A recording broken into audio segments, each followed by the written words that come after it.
നിങ്ങളെ പൈസ വെറുതെ കൊണ്ടേ കളയരുത്. സാധാരണയായിട്ട് വീട് പണിയിൽ സ്ഥിരമായിട്ട് കാണുന്ന രീതിയാണ് വീടിൻ്റെ ഒരു ഡോറ് തുറന്ന ഉടനെ തന്നെ ഒരു പ്ലഗ്.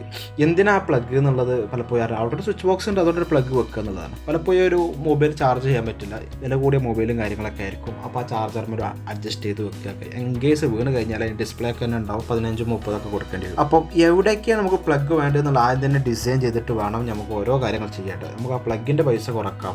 ഒന്ന് അവിടെ പ്ലഗ് വരും, പിന്നെ അതിൻ്റെ ഒരു ബോക്സ് വേണ്ടി വരും. ആ ബോക്സിലായിരിക്കും പ്ലഗ് വരിക. അപ്പോൾ ആ ബോക്സിൻ്റെ നമുക്ക് അത്ര ചിലപ്പോൾ വേണ്ടി വരും, ആകെ രണ്ട് സ്വിച്ച് ആവശ്യമുണ്ടാവും. അപ്പോൾ ആ സ്വിച്ചിൻ്റെ വലുപ്പത്തിലുള്ള ബോക്സ് വെച്ചാൽ മതി. ആ പ്ലേറ്റ് അത്ര വേണ്ടി വരുള്ളൂ. അതേപോലെ തന്നെ ആ എന്താ പറയുക, ഇലക്ട്രീഷ്യൻ ആ ഒരു എമൗണ്ട് നമ്മൾ പേ ചെയ്യേണ്ട ആവശ്യമില്ല. അങ്ങനെ ഒരുപാട് കാര്യങ്ങളുണ്ട്. അതേപോലെ തന്നെയാണ് വരുന്ന ഭാഗമാണ് ഈ പറഞ്ഞവർക്ക് മെയിൻ ഡോറിൻ്റെ അവിടെ ഒരു പ്ലഗ് വെച്ച് കൊടുക്കുക.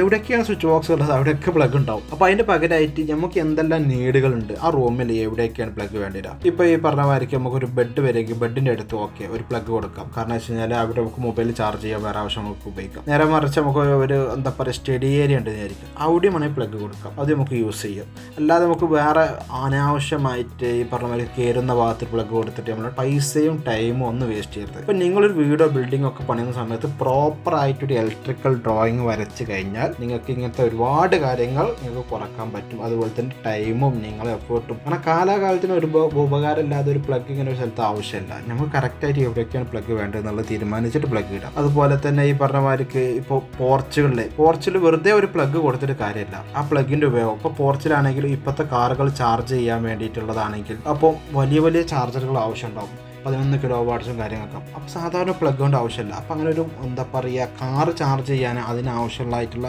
പവർ അവിടെ എത്തിക്കാൻ വേണ്ടിയിട്ടുള്ള കാര്യങ്ങളാണ് ചെയ്യേണ്ടത്. ഇപ്പോൾ ഒരു എന്താ പറയുക, കാറ് വാഷ് ചെയ്യാനാണെങ്കിൽ അതിനനുസരിച്ചാണ് വേണ്ടത്. അപ്പോൾ എന്ത് പർപ്പസിനാണ് അത് നമ്മൾ യൂസ് ചെയ്യുന്നതനുസരിച്ച് കൃത്യമായിട്ട് പ്ലാൻ ചെയ്യണം. എന്നിട്ട് അതിൻ്റെ ഹൈറ്റ് കാര്യങ്ങളൊക്കെ നോക്കിയിട്ട് വേണം. അല്ലാതെ വെറുതെ ഒരു പ്ലഗ് കാര്യങ്ങൾ ഇട്ടിട്ട് നിങ്ങൾ പൈസ ദയവ് ചെയ്ത് വേസ്റ്റ് ചെയ്യരുത്. ഞങ്ങൾ ചെയ്യുന്നത് വെച്ചാൽ ഇലക്ട്രിക്കൽ പ്ലംബിംഗ് HVAC ഇതിനൊക്കെ ഡിസൈനിങ് കൺസൾട്ടിംഗ് ആണ്. ഇതുമായിട്ട് ബന്ധപ്പെട്ട എന്തെങ്കിലും എൻക്വയറി ഉണ്ടെങ്കിൽ ഞങ്ങൾ കോൺടാക്ട് ചെയ്യാവുന്നതാണ്. Thank you.